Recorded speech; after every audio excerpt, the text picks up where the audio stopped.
Namo tassa bhagavato arahato samma sambuddhassa. Namo tassa bhagavato arahato samma sambuddhassa. Namo tassa bhagavato arahato samma sambuddhassa.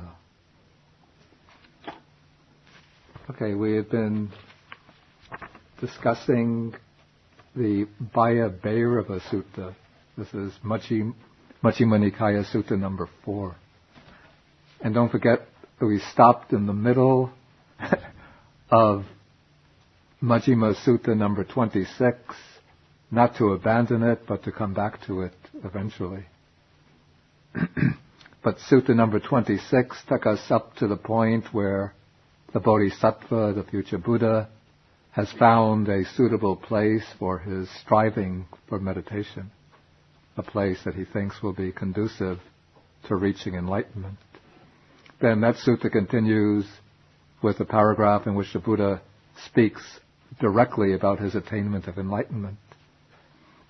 But I backtracked to sutta number 4 because this shows us some of the practices which the Bodhisattva undertook after he had left his two teachers and entered deep into the forest.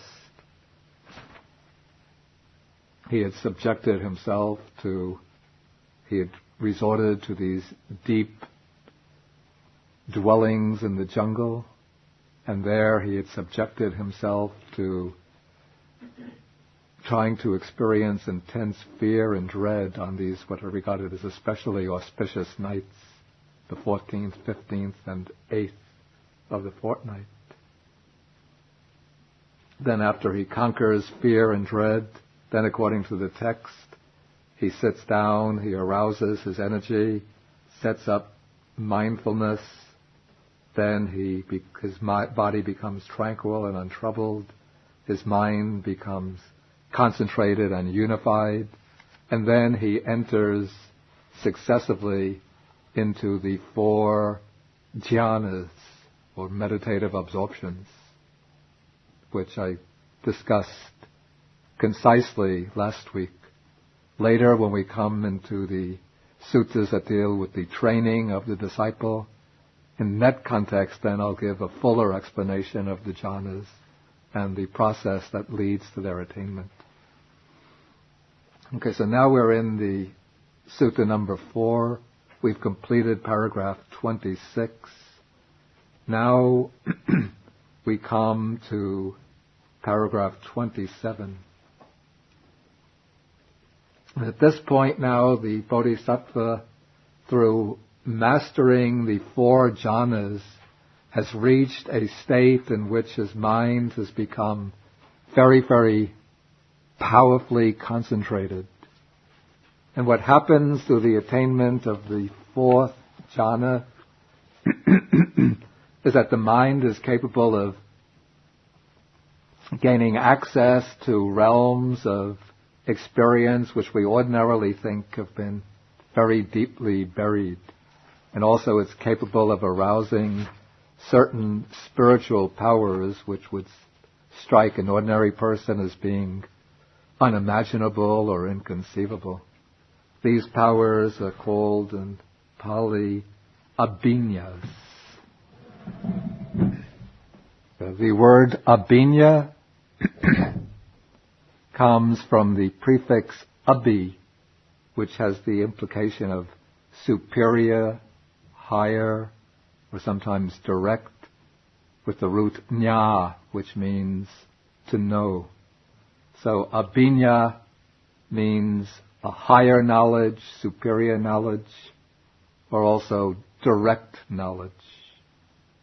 You might bring them both together. It's a superior type of direct knowledge. And there are numerous abhinyas spoken of in the Buddha scriptures.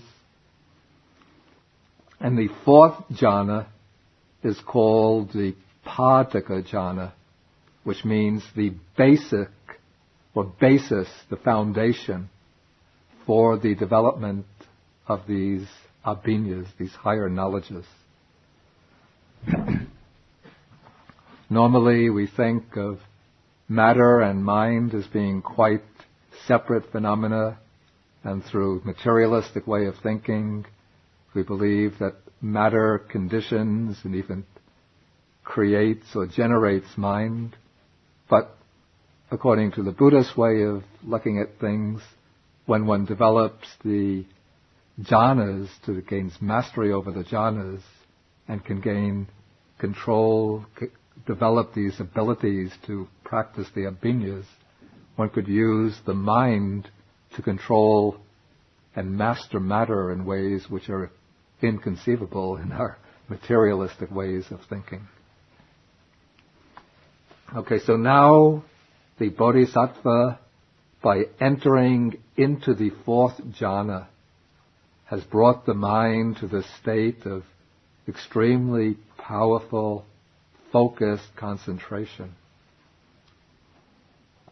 And now, by way of time, this is the first watch of the night is beginning. I think in the Indian way of thinking, the night is divided into what they call 3 watches, 3 yama. I don't know what would be the precise times that correspond to these. No doubt it will vary from season to season. We might just conjecture perhaps the first watch of the night from the time dark sets in, let's say 7 p.m. to maybe 10 p.m. Then the middle watch, maybe 10 p.m. to 2 a.m. Then the third watch, 2 a.m. to 5 a.m. Okay, so now we are in the first watch of the night. And so, Buddha speaking now, he says, when my concentrated mind, actually I would prefer to read this now, when my mind was thus concentrated, purified, bright, unblemished, rid of, here imperfection, I would prefer corruptions. The Pali word is upakilesa, which means minor defilements. Defilements are kilesas. So these are like little defilements of the meditative concentration that come. It's not the grosser defilements like lust, anger, pride, but little imperfections in the meditation, like sometimes too much effort, sometimes too much softness, too much tranquility, sometimes a little agitation. All of those are now removed in the fourth jhana. So now the mind in the fourth jhana is completely rid of all of the 5 hindrances had been abandoned already in the first jhana. But now all of the little imperfections, even the somewhat coarser factors of the lower jhanas, like the applied and sustained thought of the first jhana, the rapture of the second jhana, even the happiness or pleasure of the third jhana, those have been made to quiet down, those have been stilled and silenced. And now the mind has become, these are the key words, malleable, wieldy, steady, and attained to imperturbability. The mind is now very malleable, which means it can be shaped in any way that one wants. And it's wieldy, it can be applied to any particular function or task to which one wants to apply it. And so now, somehow, the Bodhisattva knew that it would be important to recollect his previous lives. And so he directed this concentrated mind to the knowledge of the recollection of past lives. Actually, the literal expressed word is past abodes. Pube nivasa nusati jnana. This is the knowledge, which brings recollection, anusati, of pube, one's past nivasas, dwelling places or abodes. In other words, knowledge of one's past births, past existences. And even though ordinarily we might not remember many of the things we did yesterday or last week, but every action we perform, every experience we undergo leaves some imprint upon the stream of consciousness.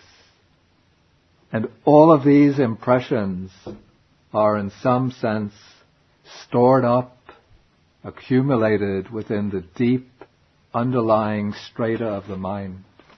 Always they are potentially available to us, but what we normally lack is the key to open up that storage bin of previous memories. And I think for all of us, it's for our well-being that we don't have access to these memories, because the mind in its ordinary condition is not strong enough to deal with them. But now, through mastery of the fourth jhana, the Bodhisattva has brought his mind to that state of imperturbability, where it can't be disturbed by anything. And so now he sends the mind back, first going back over the course of this present life, bringing the mind back to even the moment of birth, and further than that, the moment of conception. Then, using the force of this concentration, he sends the mind back past the moment of rebirth, the very moment of conception, until first the memory, the recollection of the immediately preceding existence arises. Then, having recollected his experience in that immediately preceding life, he goes back 2 births, 3 births, 4, 5, then taking in larger units, 10, 20, 30, 40, 50, 100 births, 1,000 births. And here the word birth, it doesn't mean just the event of birth, but it means the whole experience of that life. In other words, a whole lifetime. 100,000 births. And then there come many aeons of world contraction, many aeons of world expansion, many aeons of world contraction and expansion. Okay, in the Buddhist picture of the life of the universe, of the cosmos, any particular world system goes through different stages of development, of which there are 2 main stages. One is the stage of contraction, which is the stage in which the world system folds in upon itself or collapses inwardly upon itself, till it reaches a stage of complete dissolution, disintegration. And it remains in that condition of disintegration for a long, long time. Then, after a certain time elapses, then it starts to expand again. Expanding, till it reaches a maximum point of expansion. Then somehow that expansion, the momentum of that expansion comes to a stop, and it starts contracting in upon itself again. And this expansion, contraction goes on over and over, just like the breathing, the movement of our lungs as we breathe in and out. For us, it's like we breathe in, we breathe out. It's 6 breaths, a certain number of breaths per minute. I don't remember the figure. 5 or 10 seconds to breathe in and out, and it seems like nothing. So the universe also is constantly, or any world system is in a sense breathing in and out, And in cosmic time, it's just like 5 seconds or 10 seconds. But when we look at it, it seems like it'll be billions of years. And through now, he is recollecting not just one period of world contraction and expansion, but many aeons of contraction and expansion. And in each of these lives, he recollects the particulars, the different aspects of his existence in those lives. He thinks or recognizes, there I was so named, I was of such a clan, I had such an appearance, such was my nutriment, the food that I ate, such my experience of pleasure and pain, such was the term of my life. Then I passed away from there, and I reappeared elsewhere in some other state.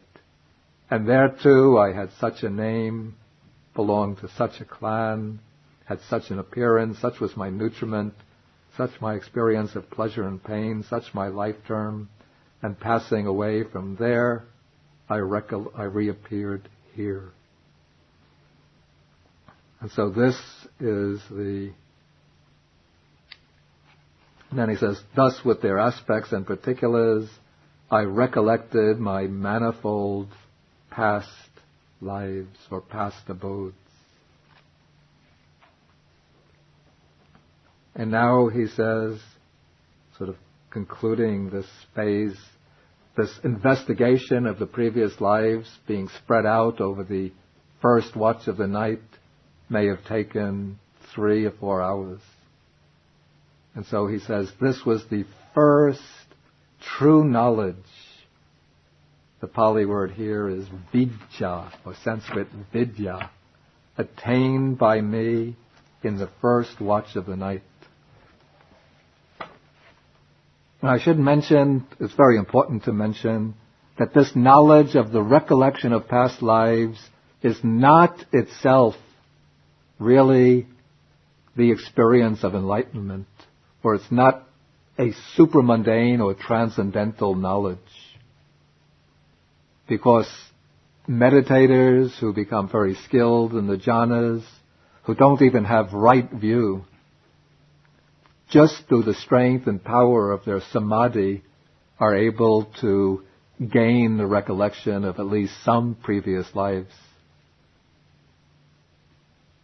Perhaps they won't gain this recollection over many aeons of world expansion and contraction, but even yogis of different meditative traditions can gain this knowledge. But it seems that the mastery over this knowledge becomes important as a stepping stone for the Buddha's full attainment of enlightenment. We'll see as we go on. Okay, so now, he says, this was the first true knowledge attained by me in the first watch of the night. Ignorance was banished and true knowledge arose. Avidya is ignorance. Avidya is just the opposite. It's the negation of vidya. And so true knowledge arises and ignorance is banished. And darkness was banished and light arose, as happens in one who abides diligent, ardent, and resolute.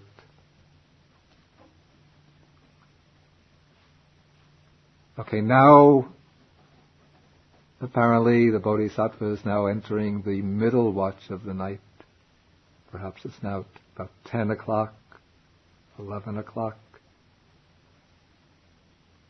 And so again his mind is still concentrated. Probably my guess, though the text never says this, but after that recollection of so many previous lives, he would again enter into the quiescence of the fourth jhana in order to make the mind still again without any recollecting experiences, without any perceptions, but just keeping the mind very still and concentrated to build up again the penetrative power of the mind. And then once that penetrative power is reestablished, and then the mind becomes again concentrated, purified, bright, unblemished, rid of imperfection, malleable, wieldy, steady, and attained to imperturbability. I directed it. Now he directs the mind outward to observe the passing away and reappearance of beings. This is the knowledge called Chutupapatti. Yeah. I'm using all of these Pali words because at least a number of people in this class are also in the Pali class, so this will help to build up a Pali vocabulary. And these are also fundamental doctrinal terms, so even if one is not studying Pali, but it's useful to get familiar with them. Here, Chuti is perishing or dying. Upapata is rebirth, jnana. So this is knowledge of the passing away and rebirth of beings. But it's also called sometimes yutta kam upaga jnana, the knowledge how jnana, how beings upaga go on, arrive yutta kama, in accordance with their karma, in accordance with their actions. And this particular function, this type of knowledge, is exercised by a special faculty of vision, which is called the divine eye, Dibachakku. Again. Some of the Indian traditions consider this to be like a third eye located someplace above and between the two physical eyes. But I think the Buddhist texts never speak of it in those terms. But it's a kind of inward faculty of vision which can be exercised through mastery over the fourth jhana, through making the appropriate determination. One is able to see into different realms of existence, and one sees how the mind streams of living beings pass on from their death into taking rebirth in one or another different realm of existence as determined by their volitional actions, their ethically significant volitional actions. In other words, their karma. And so now, using the divine eye, the bodhisattva sees beings passing away and reappearing, taking rebirth, inferior and superior, fair and ugly, fortunate and unfortunate. And he understands how beings pass on according to their actions thus. These worthy beings, here this is just a kind of honorific expression used in the text.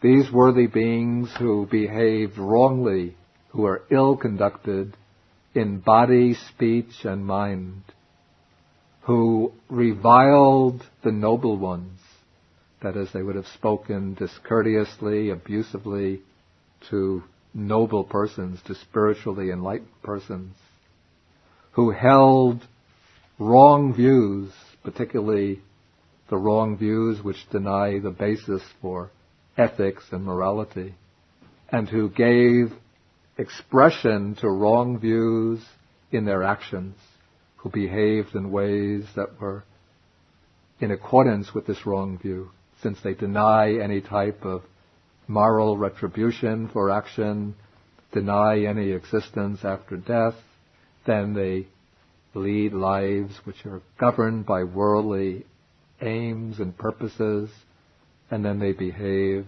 unethically just completely disregarding all ethical norms in order to achieve their own advantage. Killing, stealing, behaving dissolutely in sexual ways, cheating, lying, slandering virtuous people. These beings, on the breakup of the body after death, have been reborn in a state of deprivation, a bad destination, in perdition, even in hell. Here this is a reference to certain realms within the Buddhist picture of the universe. Well, here this is the picture of the universe that the Buddha is now discovering, I think, for the first time. It's not like he just happened to come onto the scene and accept the Buddhist picture of the universe. But now he is discerning the contours of the universe for the first time in human history in all of its different levels. And so we have 5, sometimes 6 realms of existence are mentioned, but the older texts use 5 realms divided into 2 strata.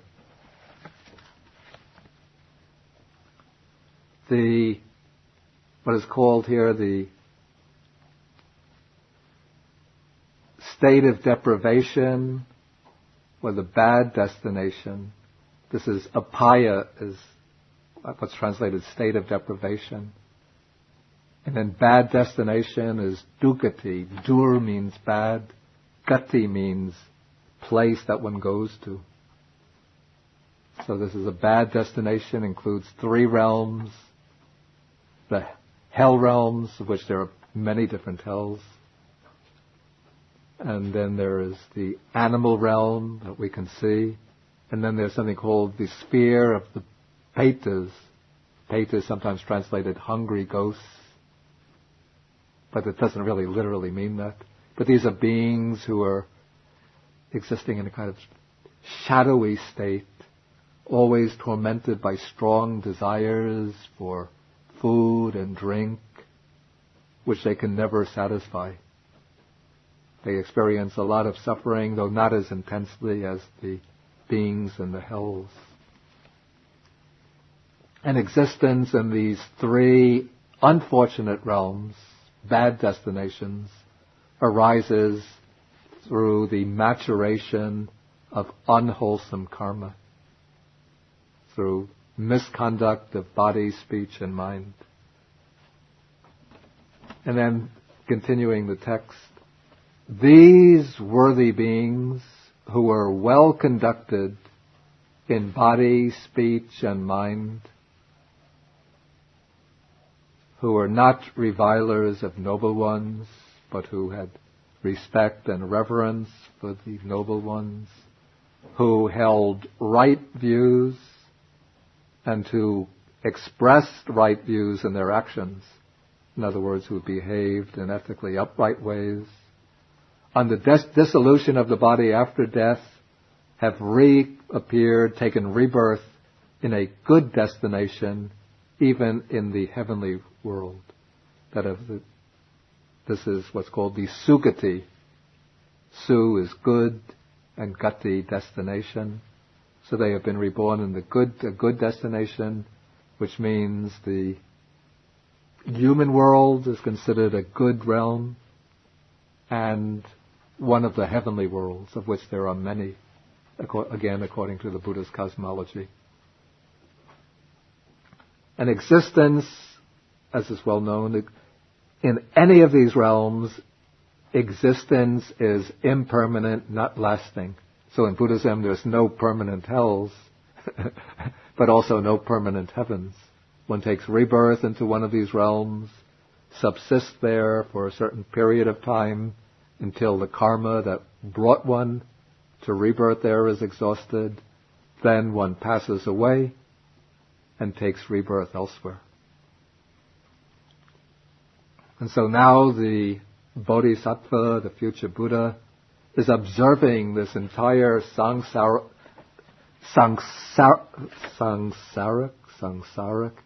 this entire samsaric process unfolding before his eyes, seeing how countless living beings are constantly passing away, taking rebirth, passing away, taking rebirth, and investigating into the underlying springs of this process of constant rebirth, he sees that there is a law that governs the process, that it's not arbitrary, not determined by any kind of immutable power like a creator God or some implacable fate or destiny, but he sees that it is the actions of living beings themselves that propel them from one state of existence to another. And in a way, this is how the Buddha revolutionized the very concept of karma. The idea of karma was held in Indian thought before the arising of the Buddha, but the word karma was used by the Brahmins to mean correctly performed ritual action. In other words, for the Brahmins, this is according to the teachings laid down in the Vedas, to achieve a fortunate existence after death, one has to perform the rituals prescribed in the Brahmana texts correctly. And so karma is the rituals, and it is... Oh, I was wondering where my best student...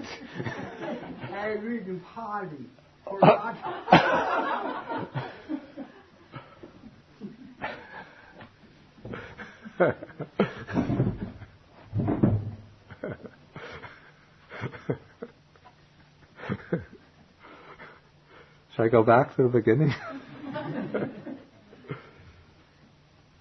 I've been so disappointed, thinking, Shifu's not here. How can I have inspiration to get to class? But then I thought probably he decided not to come, so he told Reverend Anthony. He was memorizing his Pali lessons. Well.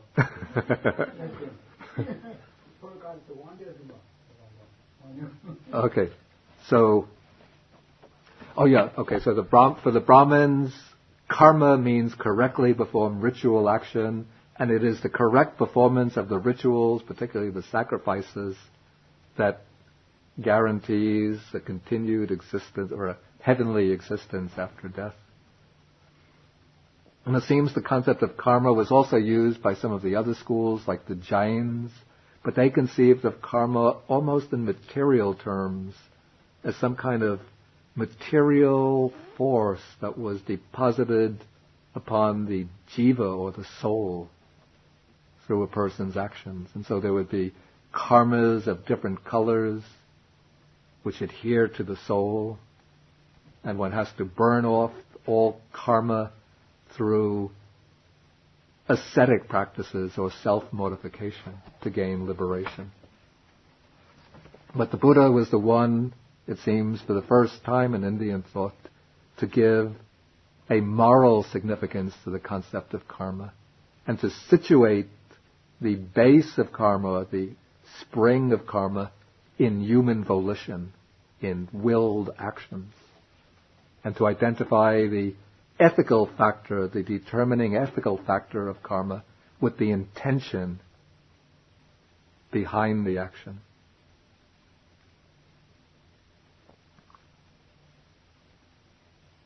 Okay, so now he sees this entire process, and he understands how beings pass on according to their actions.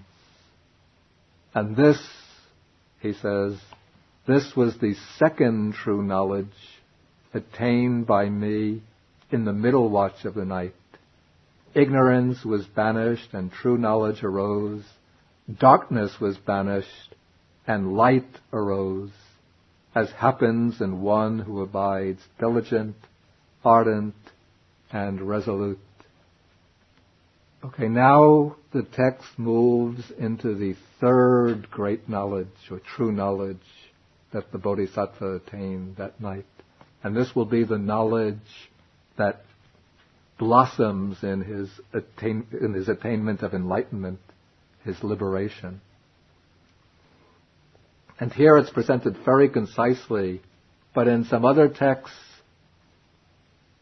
found in the Samyutta Nikaya, we see that at this point the Bodhisattva starts investigating the chain of conditionality, what this later comes to be known as dependent origination, paticca samuppada,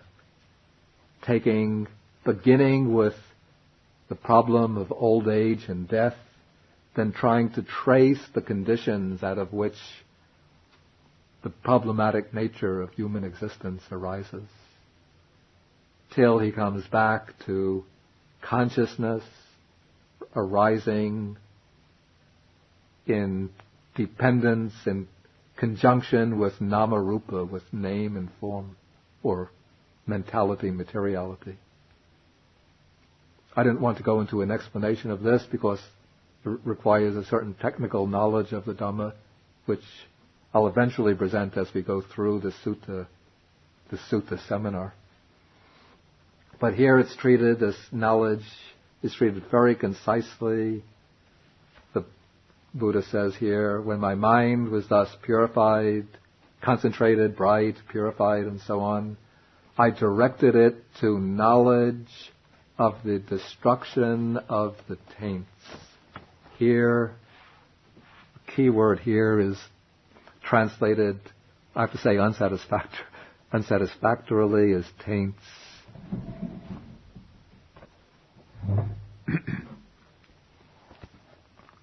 Here the Pali expression is asava kaya jnana, knowledge of kaya, destruction of the asavas.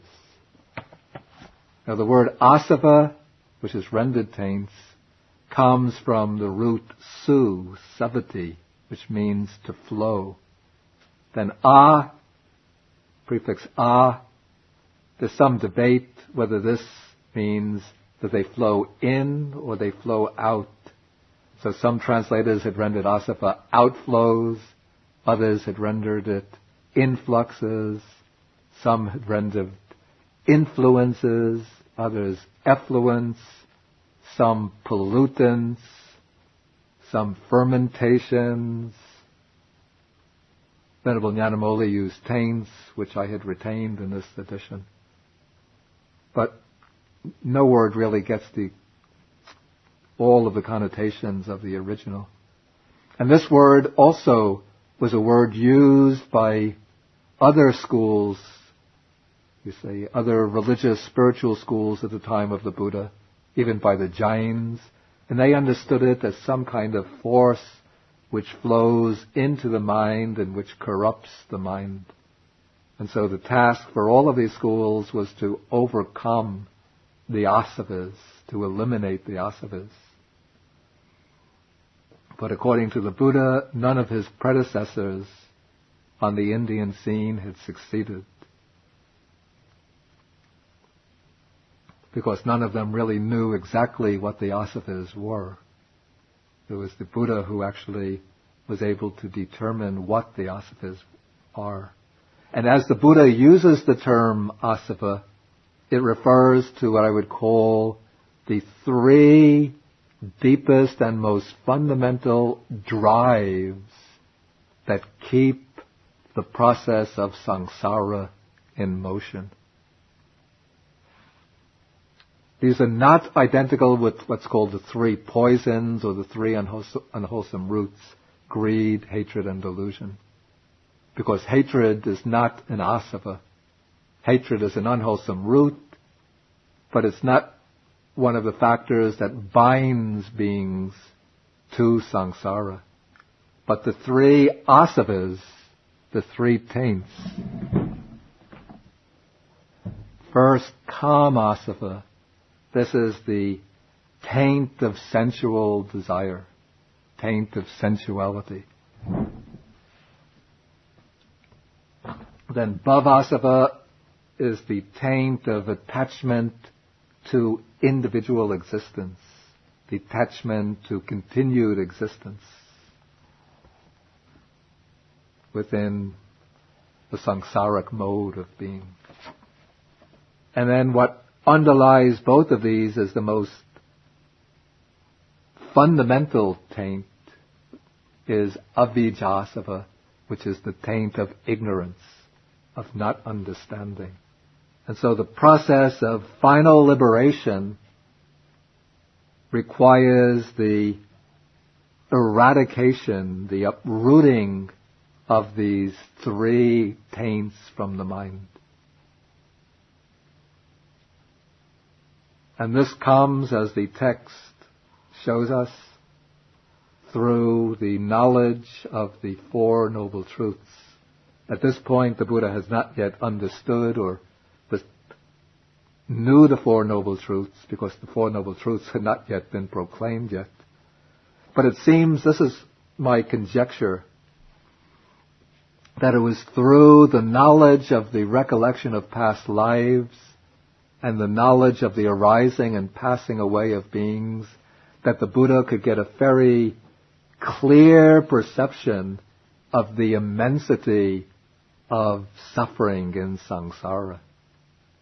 Having recollected so many previous lives, he would have seen himself maybe as a young man, happy, in love, maybe with a beautiful girl, getting married, raising a family, very happy and secure, maybe wealthy, enjoying his wealth.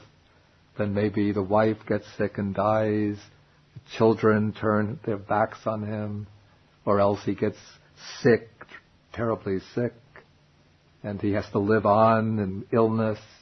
And experiencing this once, it's bad enough, but now seeing this happen over and over and over would have created such a strong sense of disenchantment with samsara. And then looking out upon the world with the divine eye and seeing how living beings in pursuit of their enjoyments, their personal status and power, commit unwholesome actions and get thrown down into the lower realms over and over again. Again, this would have created a very strong sense of urgency or agitation in him. Not agitation in the sense that he was mentally perturbed, but he would have seen the frightful nature of existence in samsara. And then that would have directed the mind towards penetrating into the very deep underlying roots of the whole process. And so beginning from the manifest truth of suffering, then he looks into the origin of suffering. He sees the chain of causation out of which suffering originates. And still he's exploring. And then at a certain point, bam, ignorance falls away and the cessation of suffering is realized. In other words, the mind actually penetrates to that unconditioned reality which lies beyond samsara. It penetrates to nibbana or nirvana, the unconditioned. And this confirms for him his recognition that this way, this practice that he has undertaken, is the way leading to the cessation of suffering. And he sees how suffering originates from the asavas, from the taints. And so then he directly knows, as it actually is, these are the taints, these three taints. This is the origin of the taints. The origin of the taints, actually there's nothing more fundamental than the taint of ignorance. So all of the taints actually originate from the taint of ignorance. And now, through his personal experience, all the taints have been eradicated. So he knows that this is the cessation of the taints. and he knows that this path of practice that he has followed is definitely the way leading to the cessation of the taints. And as he is knowing and seeing into these truths, these Four Noble Truths, in that very process, here we're in paragraph 32, his mind is liberated from the taints. First, the coarsest taint is the taint of sensual desire. This is pulled up and destroyed. Then there comes the taint of clinging to being, to existence. This is pulled up and destroyed. And then the subtlest taint, the taint of ignorance, this is dispelled and destroyed. And with this, the mind is liberated, and when liberated, there comes the knowledge. The mind is liberated. And he directly knows that this beginningless process of rebirth has been brought to an end, that the spiritual life has been fully lived. What had to be done has been done, and that there is no more coming back to any state of being, that he is now fully released from the binding wheel of samsara. And so this becomes the third true knowledge attained by me in the last watch of the night. Ignorance was banished and true knowledge arose. Darkness was banished and light arose, as happens in one who dwells diligent, ardent, and resolute. And this is the classical account of the Buddha's enlightenment, which we find in numerous suttas and also preserved in other texts. Okay, the rest of the sutta, just the other two paragraphs. That just continues the conversation with the Brahmin. You could read that for yourself. Okay, if there's any questions, then please feel welcome to ask. Yes, Suki. According to this sutta, the enlightenment comes after the completing the fruit of fourth jhana. Right. So, to reach the enlightenment, Yeah. the rest of the four jhanas are not necessary. You mean the four formless attainments? They are not necessary, and, well, for a Buddha's enlightenment, the fourth jhana is necessary, because that will give, that's sort of the portal, the door to the three higher knowledges. But strictly it's said that to reach arahatship, according to the early teachings, even the four jhanas is not necessary. According to some commentaries, it's even possible to gain arhatship through the path of direct insight without relying upon the jhanas. But according to the sutta text, it seems the first jhana could be necessary. But certainly even four jhanas would not be necessary. Only those who wish to gain all three higher knowledges, including the recollection of previous lives, the divine eye, as well as the liberation from the taints, will need the four jhanas.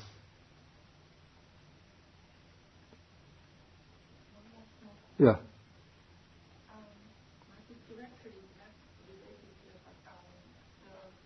before the first jhana, you have to remove the 5 hindrances. Right, yeah. In that 5 hindrances, the first one is the sensual Yeah, desire, yeah. which I believe is the kamachanda. Kamachanda, yeah. Is kamachanda, how different is it from kamatanha? Kamatanha. the Kamachanda and Kamatanha are actually pretty much the same. But now what happens is that in gaining the jhana, one abandons or eliminates the hindrance of sensual desire, but that's a temporary elimination. It doesn't mean that one has eradicated sensuality. But for the purpose of gaining the jhana, one has removed, say, the active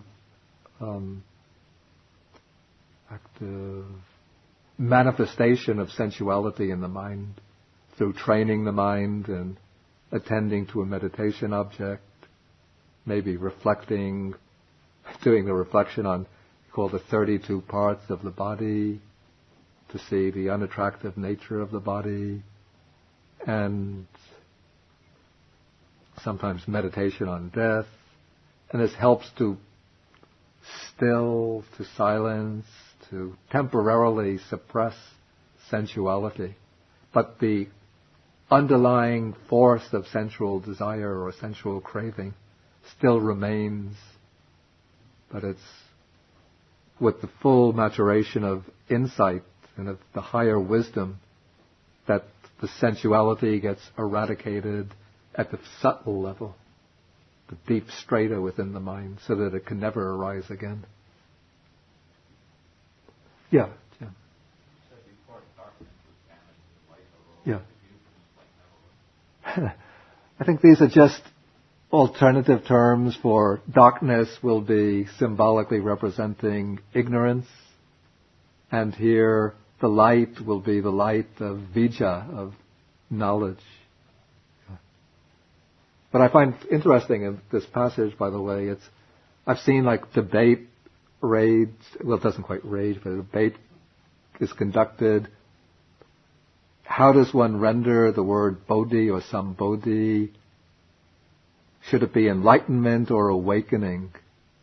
And then there are some people who argue that it should be rendered, most people have rendered it enlightenment, but some argue it should be rendered awakening. Because the root bud, from which bodhi comes, can also mean to awaken.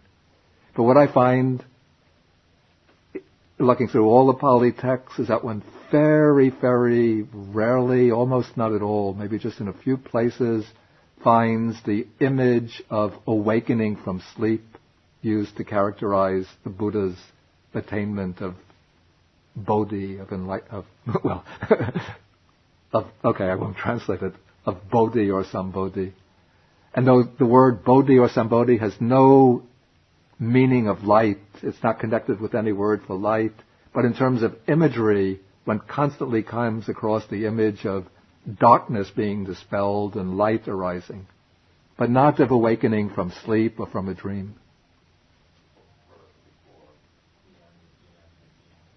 Yeah. Say again? Yeah.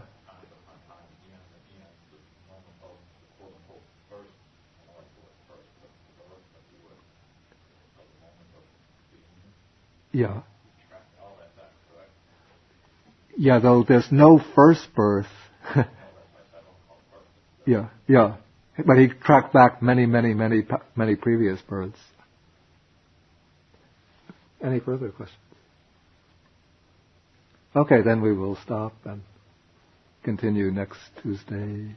Next Tuesday we take up, by the way, I hope you don't get bored going back and doing more accounts of the Buddha's enlightenment or awakening, whatever. But we do, this is the Mahasatchaka Sutta, Sutta number 36. Of course, this will throw still another spotlight on the build-up to the enlightenment, the awakening. And on your own, you can read the passages I had recommended from